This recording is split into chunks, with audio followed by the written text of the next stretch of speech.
All right. Good evening. How's everybody? क्या हाल है आप सब लोगों के? How's everything? Well, what I will try to do. This is the first uh, online session that I promised earlier today that we should do something like that. Okay. So I was thinking how I'm going to do it. Even though, of course, if I need this session to be interactive, then it means that we really need to find a way in order to get the maximum interactive session. So, and what topics we need to discuss, that's another thing, you know. So, okay, this is the most cheapest setup I can come up with, because I really like to go with an idea where you guys ask me a question and I have to draw things right on the spot in order to, get the best, to deliver the best. Walaikum assalam, Ayaz, how's everything? Okay, and I want to start from the basics and then we start to progress slow, more advanced and advanced. But I really like to start with the basic. And so this is the most cheapest setup I can come up with. I can draw the slides and everything, but I don't want to go with the prepared slides. Okay, let's dive in with the stuff.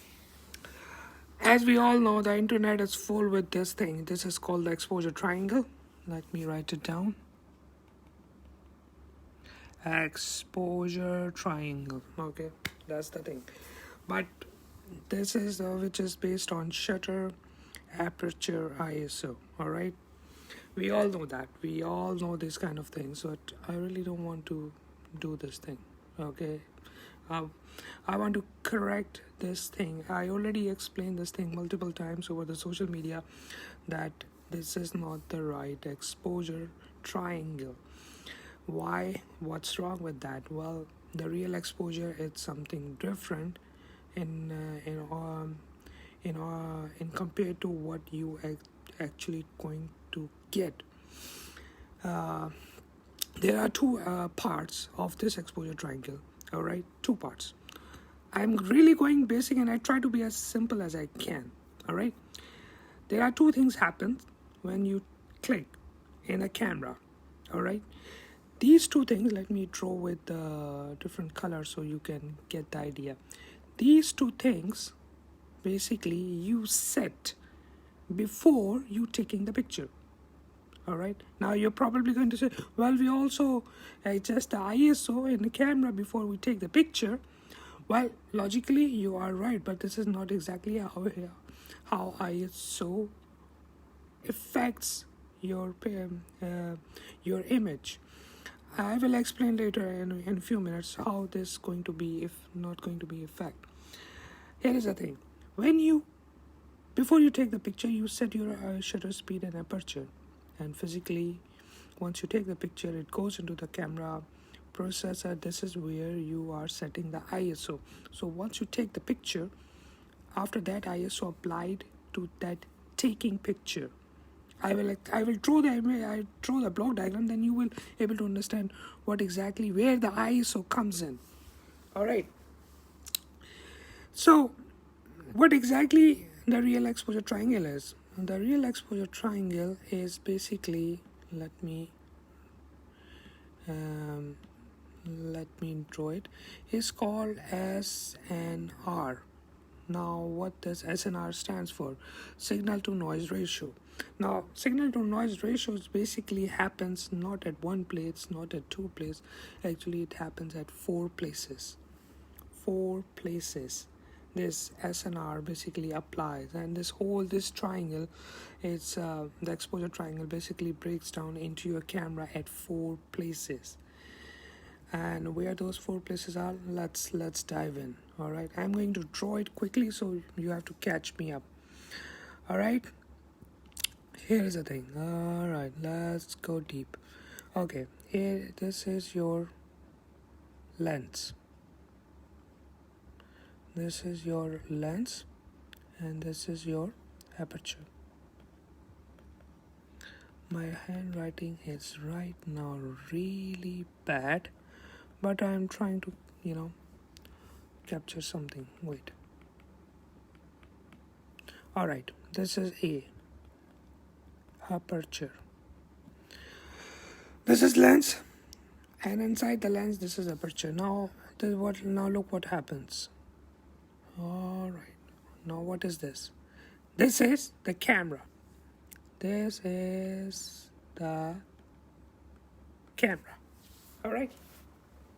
Now what happens inside the camera? There is not one thing happen inside the camera. There are multiple things happen at multiple places. So you will understand how exactly it's going to affect your image. Why I'm explaining this all? Because this will help you to understand how exposure works, why megapixel, ISO and all these things, where it actually affects your image. This is what we are going to study today. Alright.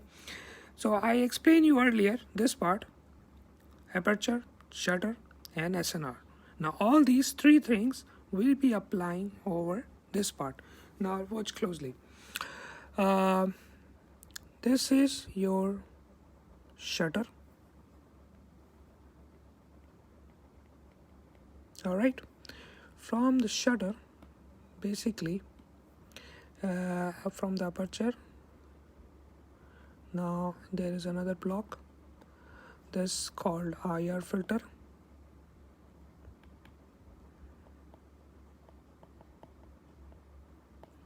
Then there is another block, this called Bayer filter, which defines your color. From the Bayer filter, this is your sensor, SENSOR. From the sensor, there is your A/D. This is called analog to digital converter. Then from the analog digital converter, this is your SNR. This is your, actually not SNR, it's called processor. From the processor, this is called buffer. And then we have final, which is called card slot. Okay. So this is the thing. Now this is how camera works. Now where I said this thing earlier, that your exposure triangle is basically called SNR, shutter and aperture. These three things define your exposure triangle, right? Now how I'm going to map these three things over here. This is your lens, which are your contains the aperture, which you connect with the camera. Camera is this big box. This big box is basically composed of all these different blocks. What are these different blocks? This is called shutter. Alright, then it goes to IR filter, which is on top of your sensor. Before and after that, there is a Bayer filter, which defines your color. From the Bayer filter, then it goes to your sensor. From the sensor, the output of the sensor goes to analog to digital converter. Basically, this thing is kind of one unit. It's not separate like the ribbon cable. The cabling is done from here to here. Of course, there are wiring happens which connects the sensor with the analog digital converter, but basically this comes with one unit. All right, this one unit which is called sensor.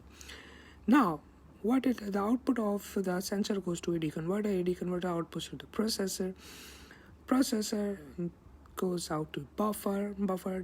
After that, it dumps your images onto your card slots. Alright, so that's how it goes. Simple, nothing complex, right? Now what happens? How these three things applies over here, the gain. Now, what is gain? And what is noise? What is losses? Basically what happens when you have a crop sensor camera, most of the time it defines that, oh well, crop sensor not good for low light capability, right? And it's full frame comes with better image quality, good for high ISO, blah blah blah, right? Remember this block. If you want to draw, I want you to draw it and save the screenshot, because this is one big thing, and it's going to help you a lot in order to understand all the camera technologies, all the gain, high ISOs, megapixels, everything related to digital photography. This blog is really very important, right? All right, let's dive in. There are three things: aperture, shutter speed, and SNR.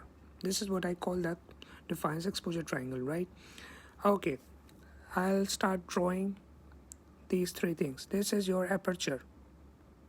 All right, that defines this aperture. Done. Okay, next, call shutter. This is your shutter. Okay, done.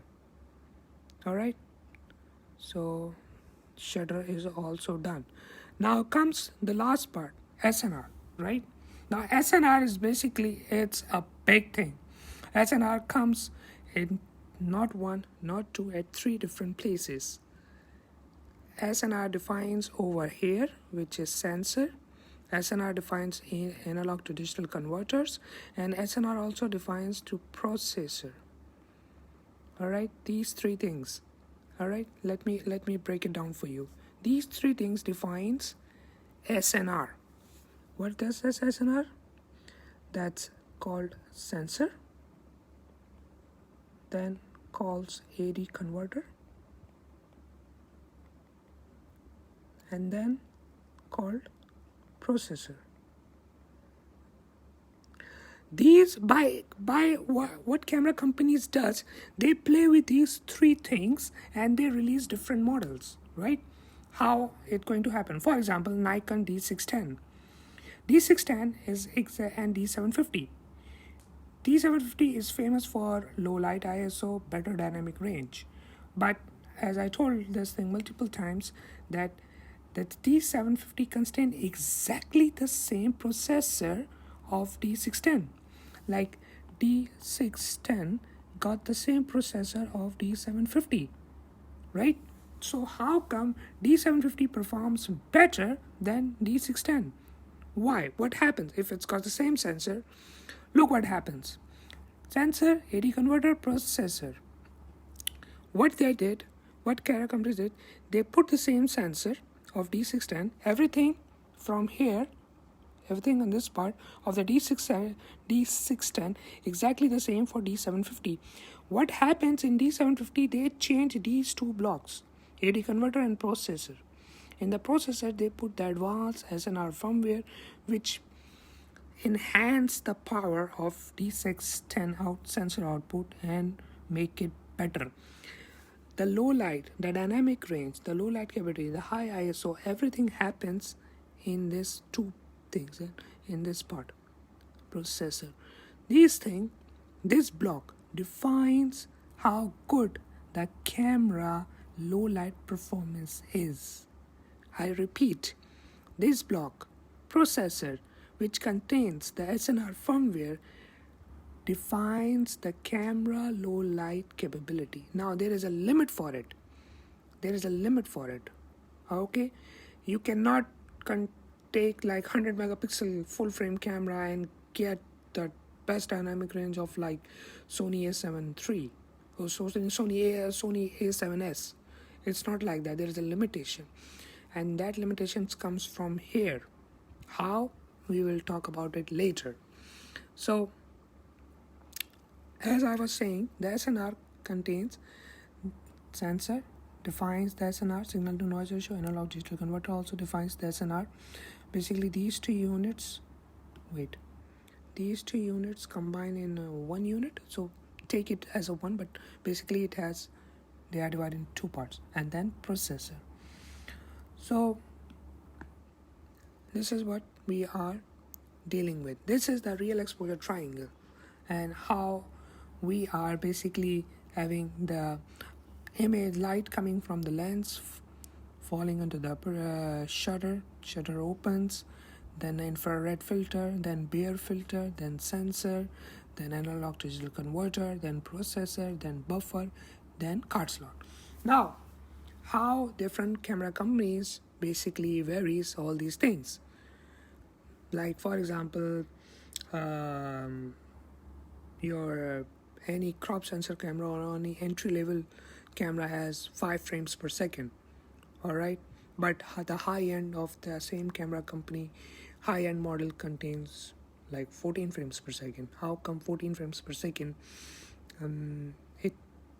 It can do it. It's because of the buffer. By changing the buffer, sorry, okay, by changing this buffer, your camera frames per second defines.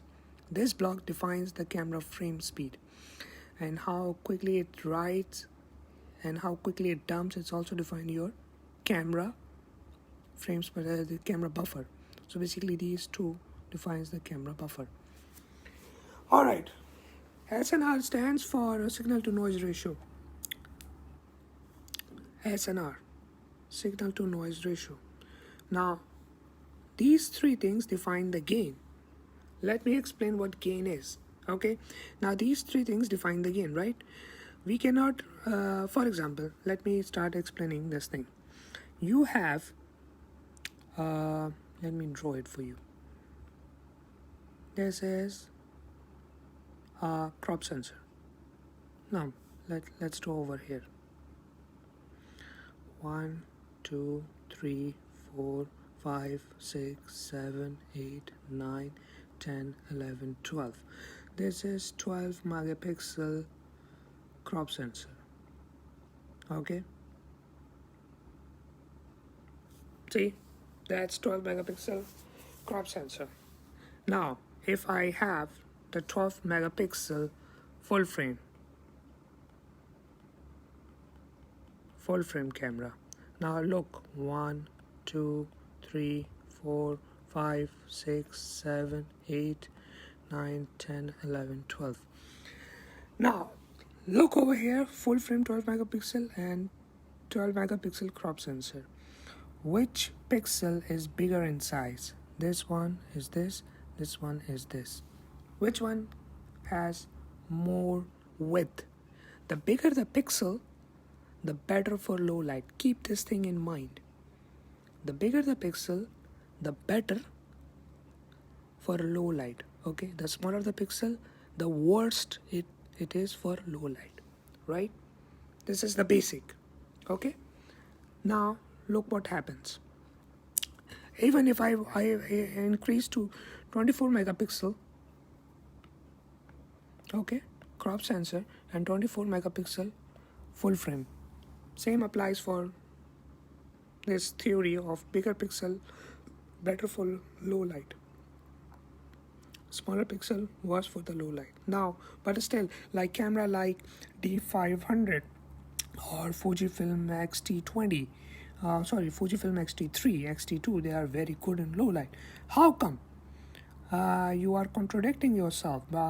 Yes sir, because you are just saying that the bigger the pixel, the better for low light. But cameras like X-T2, X-T3 or Nikon Z50, they are 20 megapixel and they are very good for low light.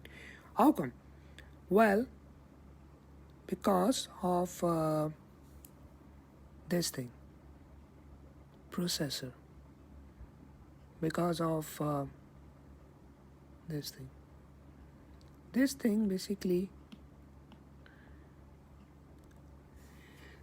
basically give extra boost, try to compensate the gain which you are losing for a smaller pixel. Over here, a smaller pixel, let me show you what exactly that mean. Let me show you.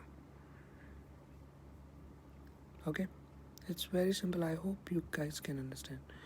Okay, this is bigger pixel, this is a smaller pixel, right? Simple, nothing wrong. Now we are going to have rain. Rain is uniform for both pixels. This is full frame, this is crop sensor. Alright, I hope you can see. Alright, fine.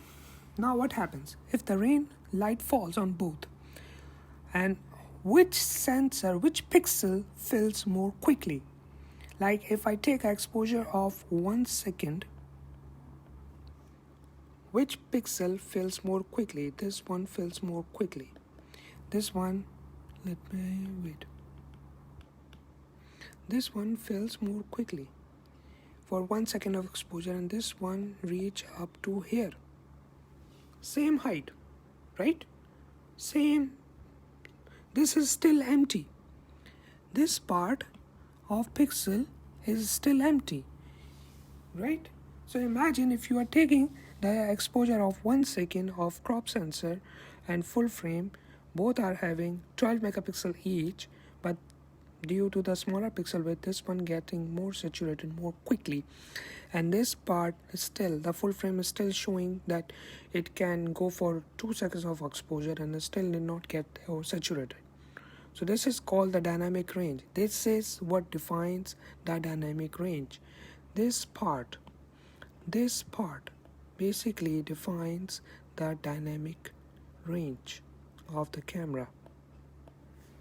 This is where you pull the exposure slider or shadow slider in post processing and is still able to recover the details of the full frame. This is why full frame is better for producing the low light performance. This is where the dynamic range of full frame comes in.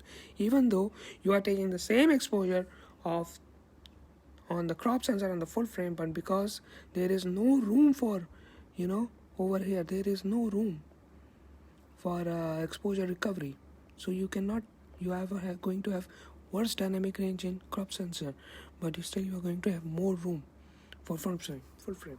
Okay, so this is the one thing, and I can go on and on, in order to define this block, because this block is the most important block of this whole class. Alright, so but here is the thing. I'm going to show you another slide where I can tell you that the full frame is also, right now I'm saying the full frame is good for low light, but in the next slide I'm going to show you that the full frame is again going to be worst for low light. How? Let me show you. Okay, there is a camera 7D Mark II. Okay, that's the crop sensor camera.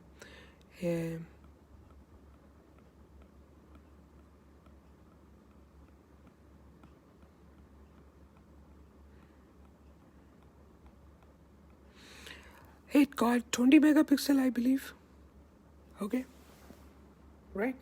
It's got 20 megapixel. Now, what basically it was first did by Nikon. What Nikon did, Nikon had 16 megapixel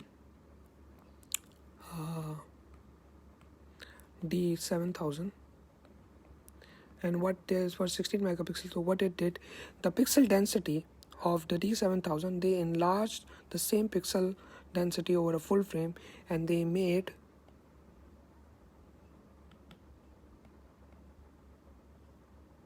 the D800. The pixel density of the same, what exactly they did, they just enhanced the area. Wait, let me show you. They put the same pixel density. What they did, they used the same pixel density and they put on the same full frame area. So the pixel density, the number of pixels over here is equal to number of pixels over here. Okay, so this is how the D800 evolved. It basically evolved from D7000, 16 megapixel, and that was 36 megapixel. So how we are going to do that? Well, so it's very simple. Any crop sensor APS-C megapixel, you multiply by 2.25 and you will get equal number of full frame. Simple. It is as simple as that, right? So let's start calculating. Okay, now we have various examples. Let me show you. Let me show you one example. Where is calculator?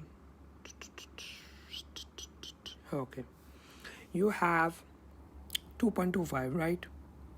Now you have 20 megapixel multiplied by 2.25, that's 0.5. I don't know if it was 21 megapixel multiplied by 2.25, something like that. Wait, 50 divided by 2.25, 22 megapixel. So we have next example, which was, keep this, okay. We have D500. This is 20 megapixel. Then we have D850. So D850 basically evolves from D500. They both got the same number of the pixel density of the D850 is equal to D500. Alright, let me show you how. That's 20 multiplied by 2.25, 45 megapixel, right? So that's 45 megapixel when 20 megapixel. So basically at the pixel level, the D500 got the same pixel of D850, but D850 got two advantages. First, it got a BSI sensor. Second, its SNR firmware better than D500. Now we have another example of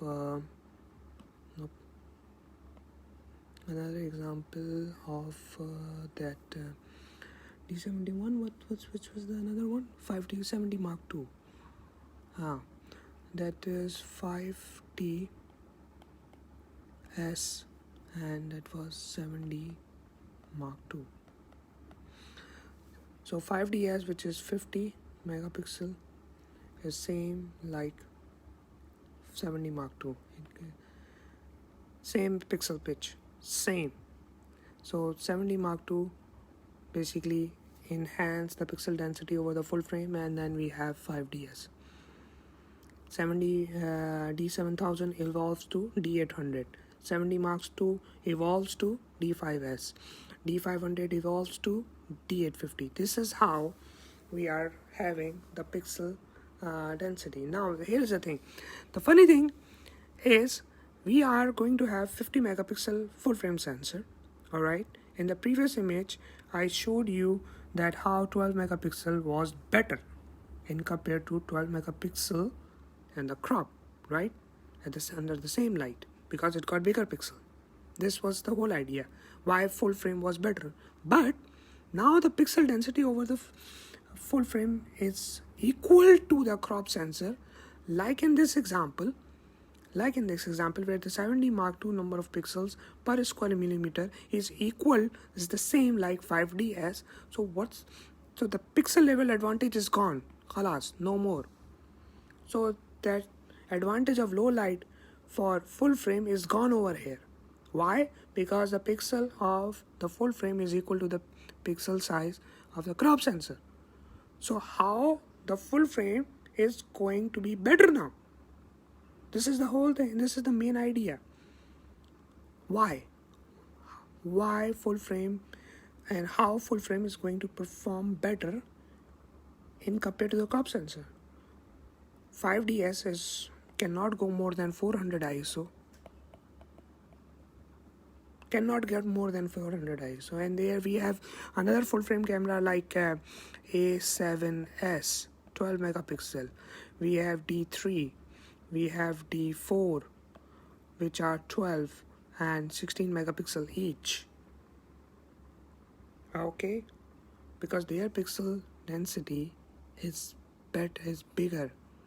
Their pixel density is less. Their pixel is bigger than 5D. Now you can Google and pixel density indexing, pixel pitch indexing. Yeah, pixel pitch indexing. You Google pixel pitch indexing and you will find a whole lot of different pixels where you can see the bigger the pixel, the better the low light performance. This is the whole idea. Basic. No rocket science. If you go for lower megapixel, you will get better low light capability. If you go for higher number of pixels, you will ending up having too much noise, even at ISOs like 400. It's not a rocket science, it's simple physics. Why? Because the pixel size of the full frame is equal to the pixel size of crop sensor. Okay, so how the full frame is going to perform better when you have same pixel density, you have same number of pixel size? Well, it's going to be this thing. Come on, processor. This processor is basically comes with enhanced software which overcome the deficiency that you will be having with the smaller pixels coming from this package. If you are going to have bigger pixel coming from this package, then you don't need to have a strong processor or a strong software in it, because you're already having the bigger pixel gain, right? But if you are going to have smaller pixels in this part, this is where you're going to have a stronger software to compensate for the losses which are coming from this part, which is by having a smaller sensor. I hope you guys are trying to get this image and this image, because this is the most important part. Like you have the camera in past, like D3 12 megapixel, D700 12 megapixel, A7S 12 megapixel. These cameras were the king of low light. D4, D4S 16 megapixel each. These are all full frame cameras. The lower the pixel, the better the low light performance, right? But now we are going to have higher cameras, higher pixel pitch. 5DS, we have another one, D850. All right, then we have A7R2, A7R3, A7R4. Yeah. Then we have A42 megapixel. This is 46. Then we have A7R4. This is 60 megapixel. Then we are going to have Z8 or D880, I don't know. This is also going to get 60 megapixel. So try to imagine the number of pixels are cramping in that a smaller place. More number of pixels, smaller the pixel, it means that you are going to lose a lot of gain. If you are going for a low megapixel full frame like D3, D700, A7S, D4, D4S, they are the best for low light. Then you don't have to worry about low light performance. So this defines the number of pixels, the pixel density, and the SNR firmware. These three things define the camera performance. These three defines the SNR, signal to noise. I hope I made this abundantly clear, because the gain, the light, basically there's one thing I like to clear in the beginning, that there are, among these three parameters, you can change these two parameters, shutter and aperture, at any point in time to get the best gain. But this gain, SNR, you cannot change on the go. You cannot change while taking the photos. This is where you have to carefully choose in your camera, because these parameters, sensor, analog to digital converter, processor, that comes from the factory default. You cannot change that. Once you buy the camera, you have to live with this parameter of SNR. For example, if you are having the D3, it means that you already having the bigger pixels. All right? You cannot change the pixel. You cannot change the analog digital converter. You cannot change the SNR firmware of all these cameras, D3, D700, A7S, D4, D4S, and for Canon you have 1D Mark 2, 1D Mark 1. All these cameras, 20 megapixel. Low light capability is awesome. 6D. Low light capability is awesome. 22 megapixel, I believe. 20 megapixel, 21, I don't know. So these parameters of these sensor and logical converter processor, which defines in these three parts, you cannot change it. So you have to carefully choose in your camera based on these parameters. And once you buy the machine, then you can change anytime the aperture or shutter accordingly to get the best gain. This is what the real exposure triangle is. Like you cannot have the performance of 5DS low light, which is 50 megapixel, just like 1D Mark II. You cannot have the 5D performance in 6D. In 6D, you cannot, because of this, because of the pixel and all this thing. So this is kind of a very deep. Actually, I was thinking to go low profile, but as I was going through it, so I thought, okay, let me explain it on the go. So I want you guys to show that, because this is going to help you guys choosing the best camera. Aperture, shutter, infrared filter, Bayer filter, which both are on top of the sensor. Sensor and analog to digital converter, they are stacked together, comes with one unit, which defines the camera output, which goes further to the processor. Processor comes with a software which basically filter out all the noise. Noise comes in like 6-7 frequencies from it, and then it dumps onto the buffer. Buffer defines the frame per second and how fast your card slot is, XQD, SD, simple CF card slot, UHS1, UHS2. So these two things defines your frames per second. Buffer and card slot type. This defines your frames per second. And this applies for both crop sensor and full frame. Across the board, same thing. Even that applies same for the medium format, large format, a smaller camera, pocket camera, anything, any digital camera. This block is applying on every single digital camera in the world. This block defines the bigger the pixel, the better the low light performance. You're better going to have dynamic range in this. The smaller the pixel, the worse the dynamic range is going to be. And how you are going to compensate that dynamic range is by this block, processor and SNR firmware. This compensate for your lack of gain coming from the sensor. So that's it, guys. I hope I made the point, and that was the purpose of the video. If you guys like this video, drop the comment or drop the question, and I will try to answer it for you guys.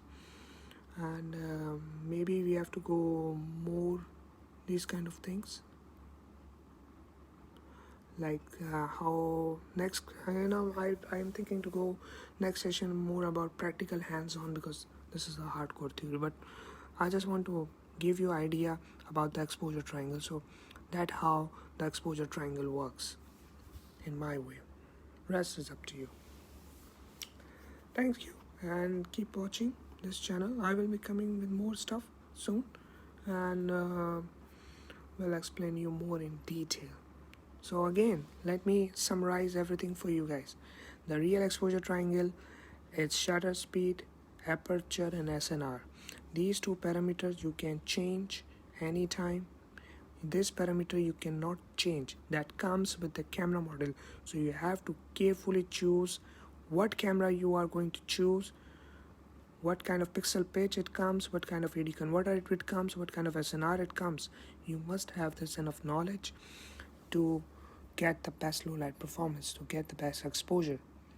Because maybe 5DS 50 megapixel at certain exposure it's not going to be better just like 12 megapixel 1DX. So I hope you got my point. This is the camera block diagram. Whatever I explain over here, that basically mapped, this whole thing is mapped on this: the lens, aperture, the cameras with shutter. The lower the shutter, the better the gain you are going to get.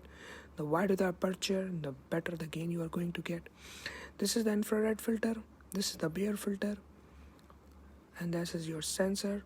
Sensor with lower megapixel gives you the better gain because it comes with big number of, and the bigger pixel pitch. The bigger the pixel, the better the low light. The smaller the pixel, the quickly it gets filled. And you cannot have enough room for the dynamic range. Like I explained this thing over here, if you have 1 second of exposure of the smaller pixel and the bigger pixel, the smaller pixel fills more quickly and the bigger pixel is still half empty, or you still have that yellow part is basically defined the dynamic range. The red part is basically defining the both pixels are having exposed for 1 second of exposure, but still you have room for a bigger pixel which can go for 2 seconds of exposure by having the better dynamic range, which you can get this thing later in post-processing. You can increase the exposure by 1 stop to get 2 seconds of exposure for dynamic range for full frame. And if you have the smaller number of pixels which equal to the crop sensor, then the native gain, like this gain, is you already lost. You cannot have this thing in full frame. Alright, so this is where the crop sensor and the full frame are exactly behaving like the same. So the cameras like 5DS, like A7R2, A7R3, D850, all these cameras are not as good like D3, D700, A7S, D4, D4S, 1D Mark II. So none of these cameras are behaving like the previous ones, which I explain over here.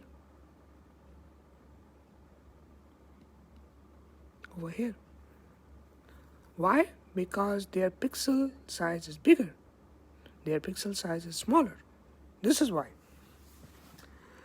And how you are going to get that on a full frame pixels? Well, it's very simple. You multiply the number of pixels of a crop sensor camera by 2.25.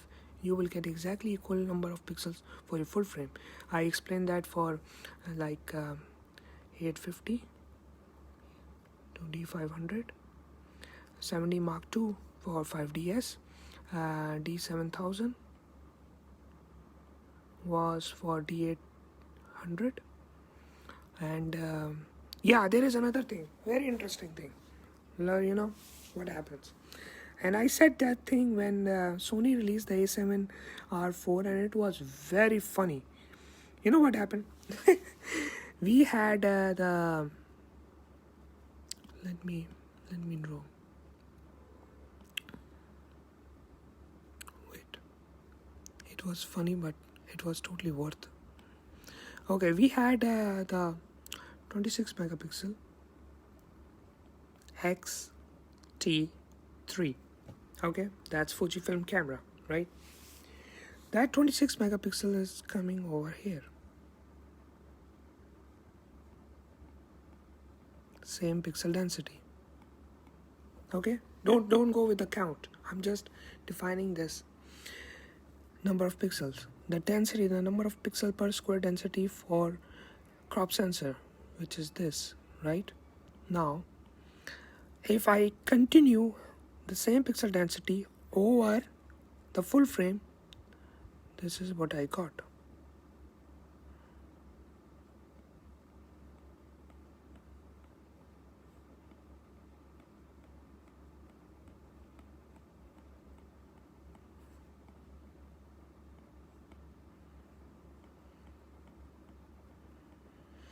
Okay, so this was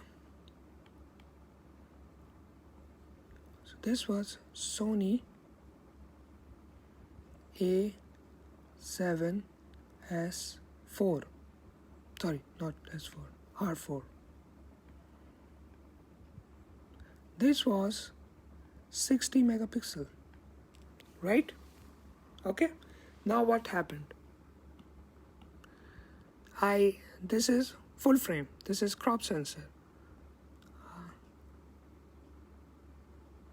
same pixel density. I am not changing the pixel density, is the same, the number of pixels is the same. I'm okay.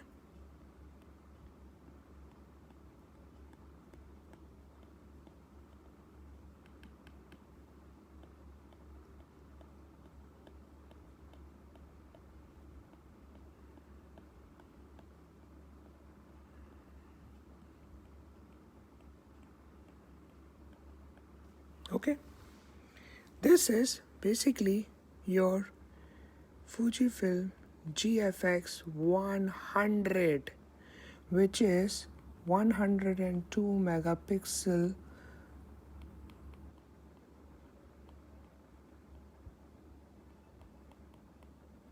medium format.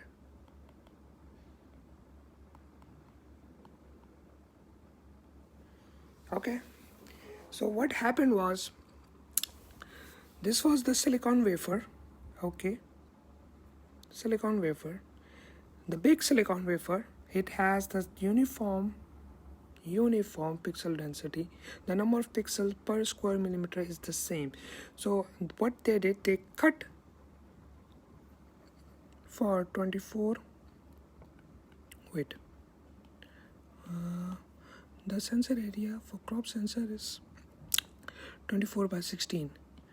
Okay, for full frame is 34 by 24, and for medium format it is 44 by 33. So what happened was, the same uniform silicon wafer, they cut for 24 by 16 millimeter, and they made, Sony sold the sensor to Fujifilm, and who made XT3. They used the same sensor and they cut the same silicon wafer for full frame 34 by 24,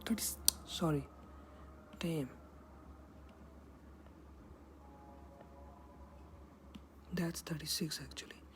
So 36 by 24 millimeter, and they made for themselves A7R4.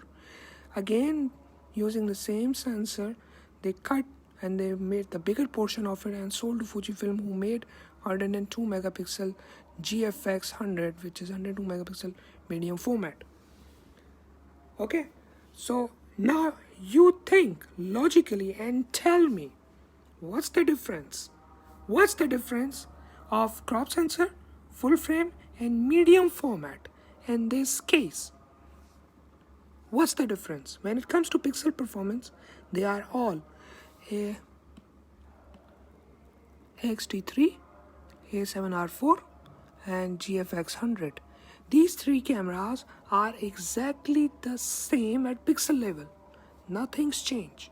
The only change which going to differ the performance of these three cameras, crop sensor, full frame, medium format, the only thing which going to differ the performance of their performance, is basically this thing, this block. Because this software, this processor of every camera company is different. It's totally different. Soon, the Z8 from Nikon or D880 or whatever, they are also going to use the same chip, which is going to be 60 megapixel. So what is going to happen?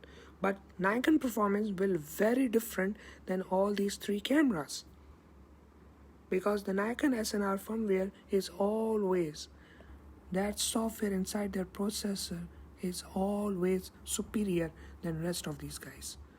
Because everybody says that the Nikon colors, Nikon dynamic range is on top.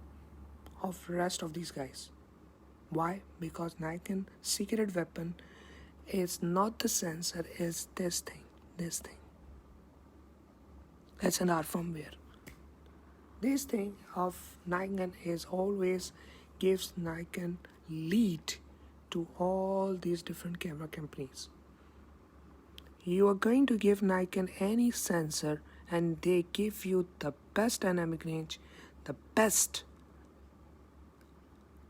low light performance at any pixel density using their SNR firmware. So this was I write a blog on all these things, but I never get a chance to explain everything in one shot. So today I thought, okay, let me explain. It's good for getting bored at home, so it's good for you guys to learn something.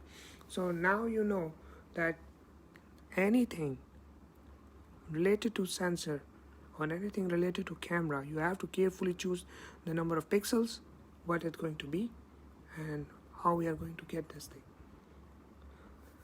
You can get the best gain by having the fast glasses like 1.2 aperture, 1.4 aperture.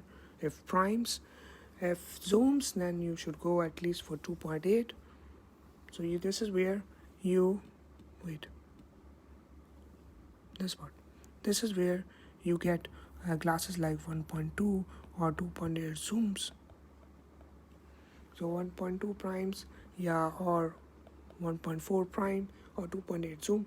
So this is where you get the best gain. In shutter, this is where if you get, here is the thing, if you get, not the sensor actually, I believe that's it. Yep. For shutter, you have to drop down your shutter speed to get the best low light. For the sensor, I already explained in detail.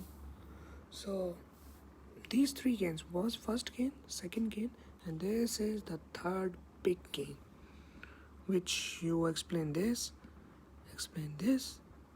and explain this. So the class is going to be over soon. I hope you enjoyed this video.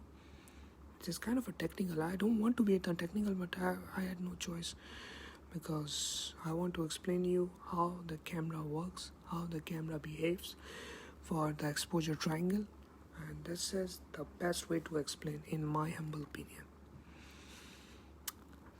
Alright, so I'll catch you guys tomorrow, day after tomorrow, I don't know, with something new, and I'm going to share some new stuff, something new. Hopefully hands-on experience with the camera and equipment. That's it. Stay tuned and stay put and stay safe. That's more important.